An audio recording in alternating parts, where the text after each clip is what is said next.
सिंघिया के माहे महरा पंचायत में पंचायत सहयोग शिविर शांतिपूर्ण ढंग से संपन्न। बिहार के समस्तीपुर जिले के सिंघिया प्रखंड अंतर्गत माहे एवं महरा पंचायत में मंगलवार को पंचायत सहयोग शिविर का आयोजन किया गया। शिविर की संयुक्त अध्यक्षता रोसड़ा के अनुमंडल पदाधिकारी संदीप कुमार एवं अनुमंडल पुलिस पदाधिकारी संजय कुमार सिन्हा ने की। शिविर का उद्देश्य ग्रामीणों की समस्याओं का समाधान उनके पंचायत स्तर पर ही करना था। इस अवसर पर प्रखंड विकास पदाधिकारी विवेक रंजन, अंचलाधिकारी मोनी कुमारी, बीपीआरओ कृष्ण कुमार सिंह, प्रखंड शिक्षा पदाधिकारी डॉक्टर एम अंसारी, प्रखंड शिक्षा पदाधिकारी मनोज झा, प्रखंड आपूर्ति पदाधिकारी उत्कर्ष दुबे, विद्युत विभाग के जेई शशांक शेखर सिंह, बीसीओ ललन सिंह, थानाध्यक्ष श्याम कुमार मेहता, सीडीपीओ कार्यालय की एलएस सुनीता कुमारी, स्मृति कुमारी, जीविका के बीपीएम उष्यंत पुष्कर, कृषि समन्वयक रंजीत पासवान, पीएचडी के जेई निधि कुमारी, आवास supervisor Rajaram Yaji, MNREGA PO Jitendra Kumar, PRS Vinod Kumar सहित विभिन्न विभागों के पदाधिकारी एवं कर्मी उपस्थित रहे। शिविर में ग्रामीणों ने वृद्धावस्था पेंशन, प्रधानमंत्री आवास योजना, जल नल योजना, बिजली आपूर्ति, राशन कार्ड में नाम जोड़ने, दाखिल खारिज, सोलर स्ट्रीट लाइट, शिक्षा, सड़क एवं अन्य जन समस्याओं से संबंधित आवेदन और शिकायतें दर्ज कराई। अनुमंडल पदाधिकारी संदीप कुमार ने कहा कि सरकार की मंशा है कि आम लोगों को अपनी समस्याओं के समाधान के लिए कार्यालयों का चक्कर न लगाना पड़े। अब प्रशासन स्वयं पंचायतों में पहुंचकर लोगों की समस्याएं सुन रहा है और उनके त्वरित समाधान की दिशा में कार्रवाई कर रहा है। शिविर में बड़ी संख्या में ग्रामीणों ने भाग लेकर अपनी समस्याएं अधिकारियों के समक्ष रखी था। कई मामलों का निष्पादन भी कर दिया गया। महरा पंचायत में प्रमाण पत्र अनुमंडल पदाधिकारी संदीप कुमार के हाथों से आवेदकों को दिया गया।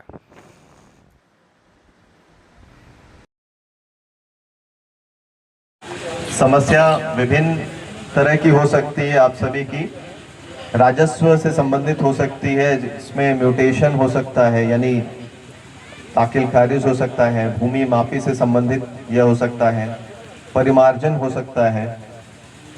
बेसिक जो समस्या है उसमें बिजली, पानी, राशन, पेंशन इत्यादि की समस्याएं से रिलेटेड आप सभी एप्लीकेशन कर सकते हैं।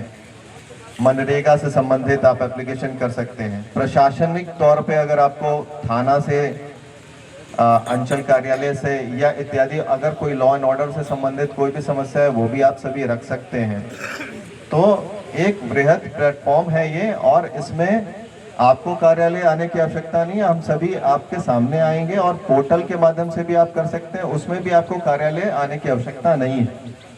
तो ये एक बहुत ही बेहतरीन प्लेटफॉर्म। अभी कुछ बातें हो रही थी राजस्व से रिलेटेड, आप सभी बात कर रहे थे, तो उसमें मैं देख रहा हूँ कि राजस्व से रिलेटेड कुछ समस्याएं हैं जो सबकी हैं, जिसमें मेरे हिसाब से बहुत ज़्यादा ध्यान नहीं दिया गया।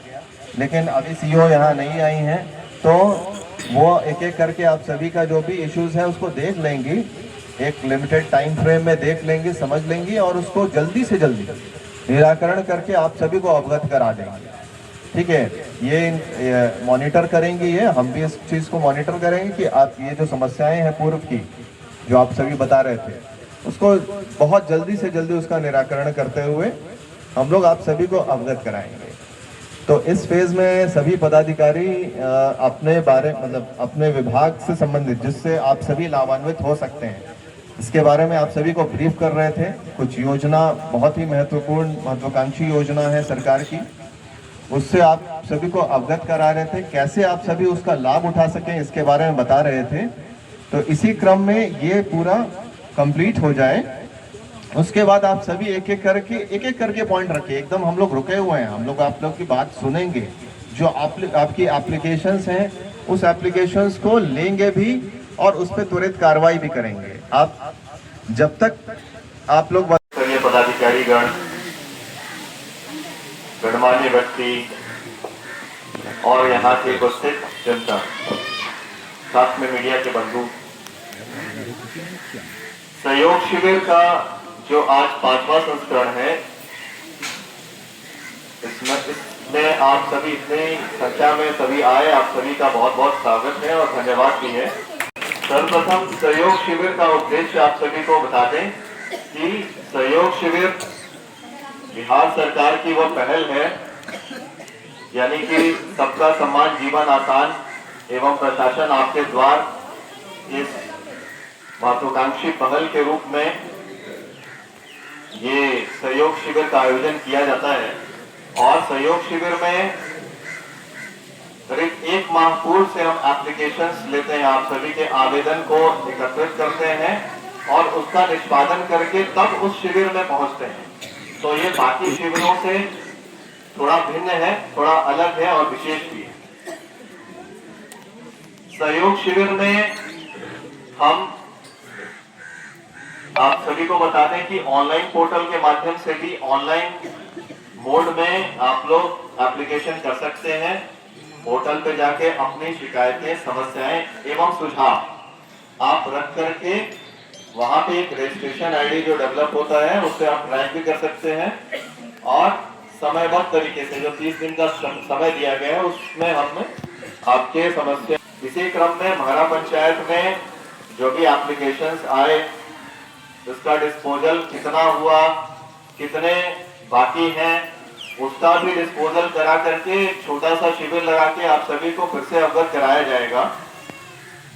तो सहयोग शिविर का उद्देश्य यह है कि आप अपने घर बैठे या फिर अपने लोकल, जैसे कि ये ऑफलाइन मोड में जो सहयोग शिविर का आयोजन किया गया है तो 30 दिन पहले से इकट्ठा हो रहा है एप्लीकेशन, या फिर घर बैठे आप ऑनलाइन पोर्टल पे जा करके डिटेल लिख करके घर बैठे ही आपका समाधान। तो ये समाधान आप किन किन विषयों पे कर सकते हैं, किन किन समस्याओं का कर सकते हो। बहुत छोटी से छोटी समस्याएं जैसे कि बिजली हो गया, पानी हो गया, जैसे अन्य विभाग जैसे बिजली के लिए इलेक्ट्रिसिटी डिपार्टमेंट हो गए, पानी के लिए पीएचडी के हैं, राशन हो गए, सप्लाई डिपार्टमेंट, पेंशन हो गए, वीडियोस आप देख रहे हैं। इसके अतिरिक्त राजस्व में आपका म्यूटेशन हो सकता है, यानी कि दाखिल खारिज हो गया, भूमि माफी से संबंधित हो गया, परिमार्जन से संबंधित हो गए विषय, या फिर अन्य भूमि विवाद, वो भी इस कैटेगराइजेशन में आते हैं। इसके अतिरिक्त लॉ एंड ऑर्डर यानी विधि व्यवस्था की भी अगर समस्या है वो भी आप इस पोर्टल पे आप लोग मेंशन कर सकते हैं, उसको भी देखते हुए इसका समयबद्ध निराकरण करना हमारा कार्य है और यही इस अभियान की विशेषता है और उद्देश्य भी। तो अभी ब्लॉक स्तरीय जितने भी पदाधिकारीगण आए हुए हैं उन सभी से अनुरोध है कि एक एक करके वो पहले अपने विभाग के बारे में जो ऐसी योजनाएं हैं जिससे आप सभी लाभान्वित हो सकते हैं, महत्वपूर्ण योजनाएं काफी संक्षेप में वो आप सभी को बताएंगे। आप लोग उसको ध्यान से सुन लीजिएगा। उसके बाद फिर जो है स्टेटस बताएंगे, कितने एप्लीकेशन यहाँ आए थे, उसका डिस्पोजल किस प्रकार से किया गया है। उसके बाद आप सभी यदि आज भी एप्लीकेशन लाए हैं, आवेदन लिख के लाए हैं, वो भी हम आपसे लेंगे और इस विषय पे किन्हीं को कुछ बोलना होगा तो वो भी बात कर सकते हैं। तो हम इस क्रम को आगे बढ़ाते हुए सर्वप्रथम सभी पदाधिकारी गण से अनुरोध है कि एक एक करके बहुत ही शॉर्ट में जो प्रमुख योजनाएं जिससे सभी लाभान्वित हो जाएंगे उनको वो बताएं। चलता नहीं है, प्रोग्राम है टीबी मुक्त भारत, जिसमें हर SWC पर हमारे CHO सैंपल कलेक्शन कर रहे हैं और स्क्रीनिंग कर रहे हैं। तो उसमें जो है पूरे बिहार को 1 करोड़ का टारगेट है। 1 करोड़ मतलब कि उसका स्क्रीनिंग करना है और उसका 10% जो है हमको जांच करना है, एक्सरे करवाना है और ट्यूबलेट जो स्पुटम का बलगम का होता है वो करवाना है। तो ये एक 100 डे प्रोग्राम था। तो बिहार इसमें हम लोग बहुत पीछे, दूसरे स्टेट पीछे हो गए, तो 45 डेज और मिला है। जो 14 अगस्त तक का डेट है, उसमें आप लोग कोऑपरेट कीजिए हमारे CHO को, या अगला आसपास में कोई ANM है आपसे कहती है तो उसका स्क्रीनिंग करवाइए और जांच के लिए सिंह PC में आ जाइए।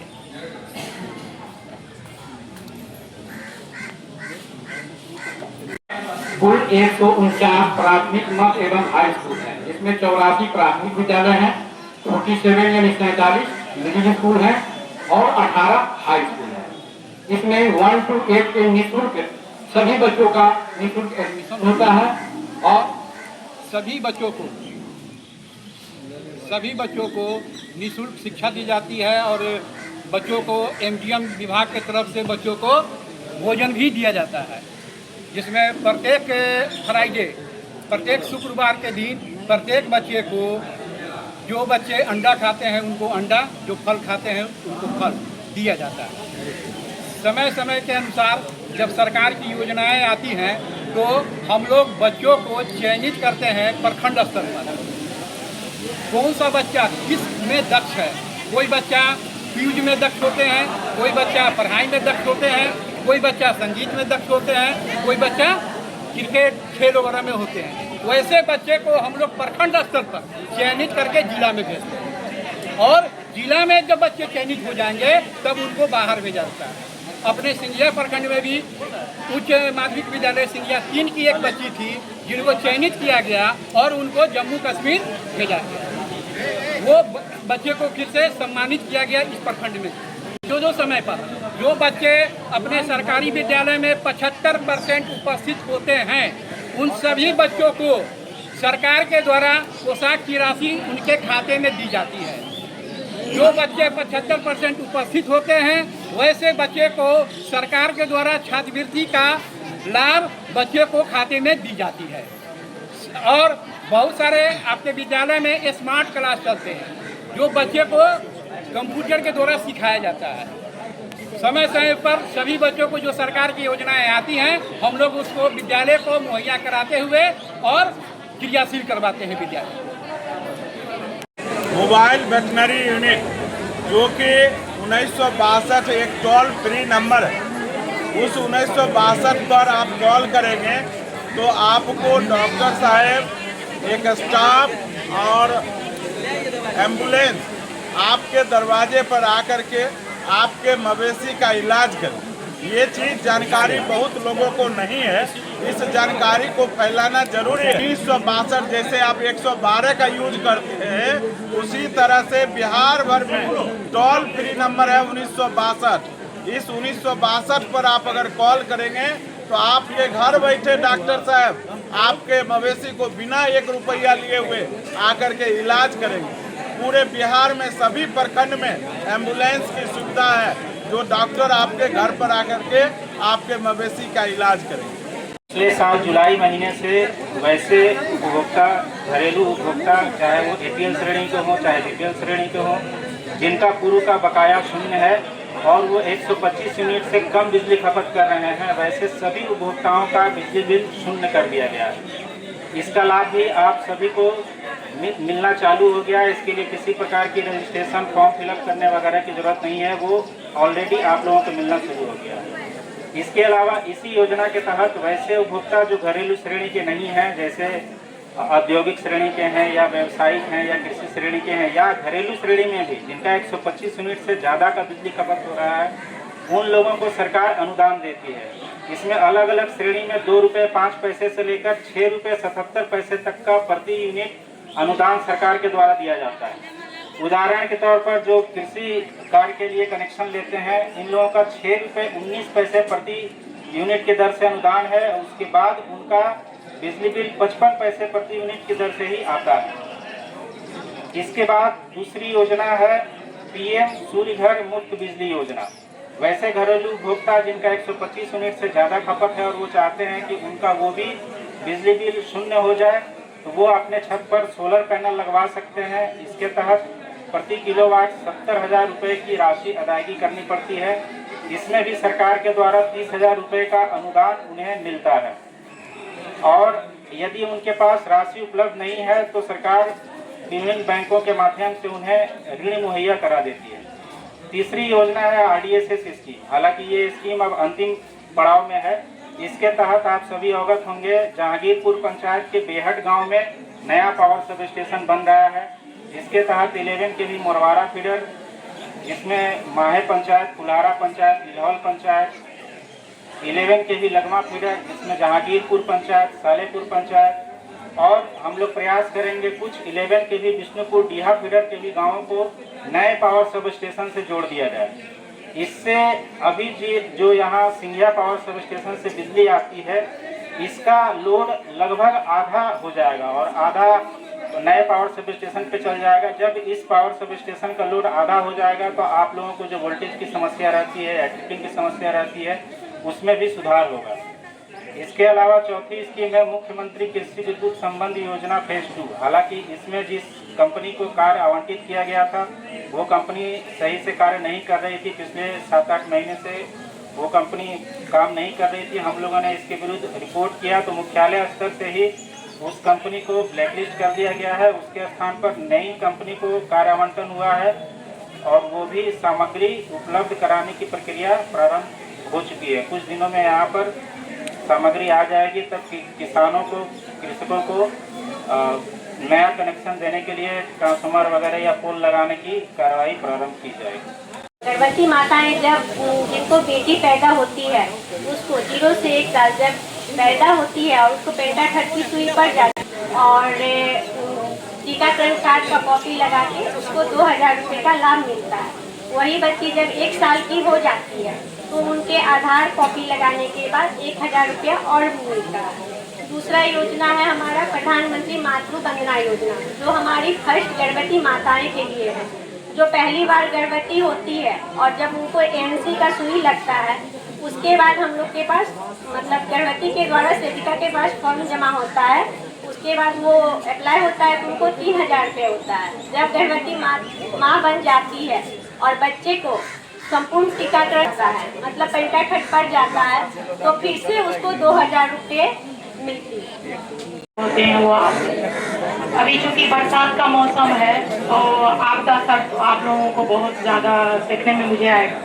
आपदा के संदर्भ में आप सभी को सूचित करना है कि जब भी किसी व्यक्ति या किसी भी आपके पंचायत में किसी की मृत्यु पानी से डूबने से हो या सर्पदंश से हो तो आप लोगों को के लिए एक आग्रह है कि आप लोग ऐसे केस में 100% जो है थाना में रिपोर्ट करेंगे और पोस्टमार्टम कराएंगी और फिर ये दोनों लेकर के जो है दोनों कागजात को मेरे कार्यालय में आवेदन के साथ देना सुनिश्चित करेंगी तो मैं यहाँ से जिला उसके बारे में पत्राचार करूँगी।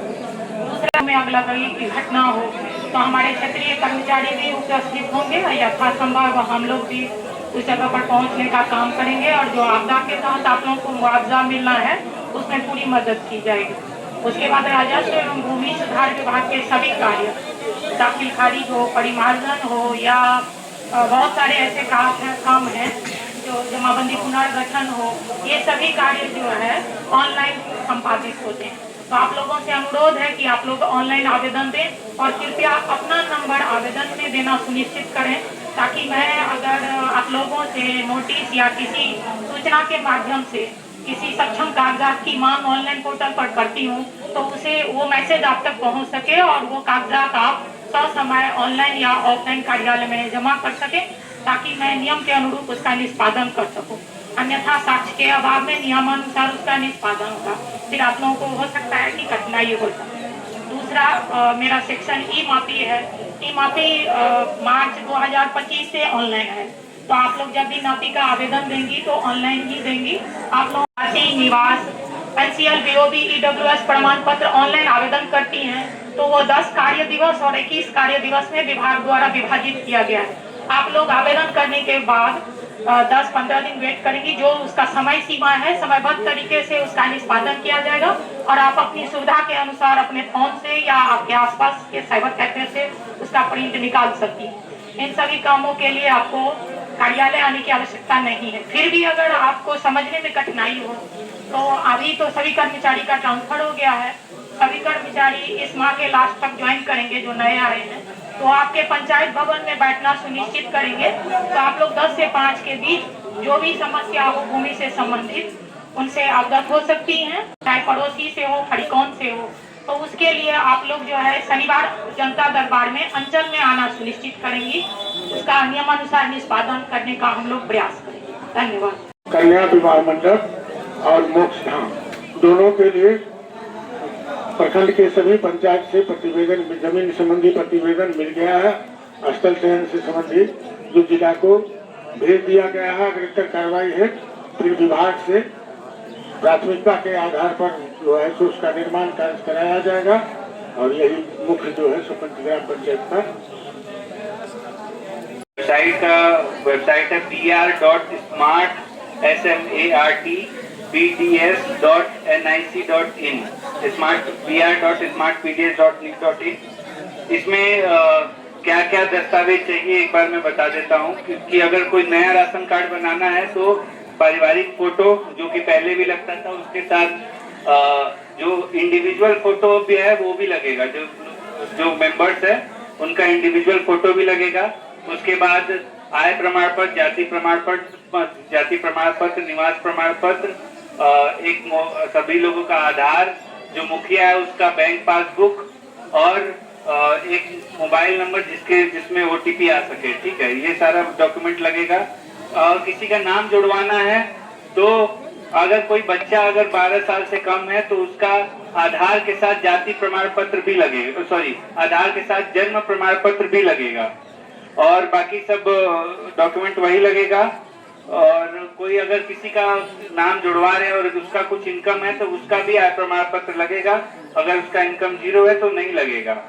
और विखंडन के लिए भी बता दे रहे कि अगर जिनका शादी हो गया उनको अपना राशन कार्ड अलग कराना है तो उसके लिए विखंडन का आवेदन करेंगे, नाम कटवाने का आवेदन नहीं करेंगे। विखंडन के आवेदन के लिए सभी सदस्यों का आधार कार्ड, निवास प्रमाण पत्र और बस, और उसके बाद एक मोबाइल नंबर, बस इतना ही उनको देना पड़ेगा।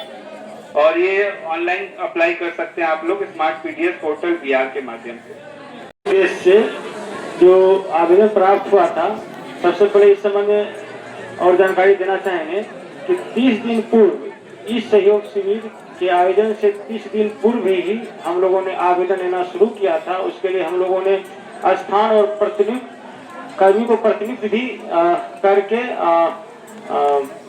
मीडिया के माध्यम से, सोशल मीडिया के माध्यम से हम लोगों ने सबको प्रसारित किया था। तो महरा पंचायत में कुल 112 आवेदन प्राप्त हुए थे, इसमें 1 सामाजिक सुरक्षा से, 1 कल्याण से, 48 ग्रामीण विकास विभाग से, 1 राजस्व, 33 सांख्यिकी से, आपूर्ति से 23 और RTPS से 2, विद्युत से 2। तो कुल मिलाकर 112 आवेदन में हम लोगों ने 55 आवेदन को निष्पादित किया। निष्पादन जिस विभाग से हुआ वो इस प्रकार है: सामाजिक सुरक्षा से 1 आवेदन निष्पादित हुआ, ग्रामीण विकास विभाग में 48 आवेदन प्राप्त किया था जिसमें 19 आवेदन हम लोगों ने निष्पादित किया, 23 आवेदन निष्पादित किया था सांख्यिकी से अर्थात जन्म मृत्यु संबंधित आवेदन। RTPS अभी भी 2 लंबित है क्योंकि वो कालबाधित रहता है, टाइम बाउंडेड चीज है। लंबित जो आवेदन रह गए हैं, महरा में 57 आवेदन 57 आवेदन अभी भी लंबित हैं, जिसमें कल्याण का 1, ग्रामीण विकास में 29 आवेदन अभी भी लंबित है, राजस्व विभाग में 1, आपूर्ति से 23, शिक्षा विभाग से 1 आवेदन अभी भी लंबित है और 2 आवेदन विद्युत से। तो कुल मिलाकर 57 आवेदन अभी लंबित है। ये जो आवेदन लंबित है सबसे ज्यादा ग्रामीण विकास का 29 और आपूर्ति से 23। जैसा कि एमओ साहब ने भी कहा कि पोर्टल अब प्रारंभ हो गया है, चालू हो गया है, तो वो भी निष्पादन हो जाएगा और 29 आवेदन जॉब कार्ड से संबंधित है वो भी 2 से 3 दिन में निष्पादित हो जाएगा। तो कुल मिलाकर यह हमारा आंकड़ा है जो आपने आवेदन दिया, उस आवेदन की स्थिति है जो आप सभी को अवगत कराना था। सर ये आवेदन की स्थिति, सर कुछ करना चाहेंगे तो किया जाता है। माहे पंचायत में कुल 132 आवेदन प्राप्त हुए थे, जिसमें 9 सामाजिक सुरक्षा, 99 ग्रामीण विकास विभाग, 23 सांख्यिकी से और आपूर्ति से 1 आवेदन प्राप्त हुआ था। उक्त आवेदन के आलोक में हम लोगों ने निष्पादन की भी कार्रवाई किया था। 31 आवेदन का निष्पादन हुआ, जिसमें 8 सामाजिक सुरक्षा और 23 सांख्यिकी का निष्पादन हुआ। लंबित आवेदन है 99 आवेदन ग्रामीण विकास का लंबित है और 1 आपूर्ति का और 1 सामाजिक सुरक्षा का।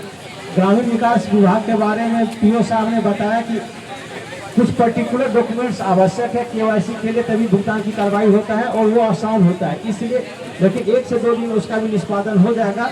तो कुल प्राप्त आवेदन की विवरणी आमजनों को अवगत कराया गया है और निष्पादन का स्तर, निष्पादन की स्थिति से भी अवगत कराया गया है। जो लंबित है उसकी भी कार्रवाई हम लोग कर रहे हैं, 1 से 2 दिन उसका भी निष्पादन हो जाएगा।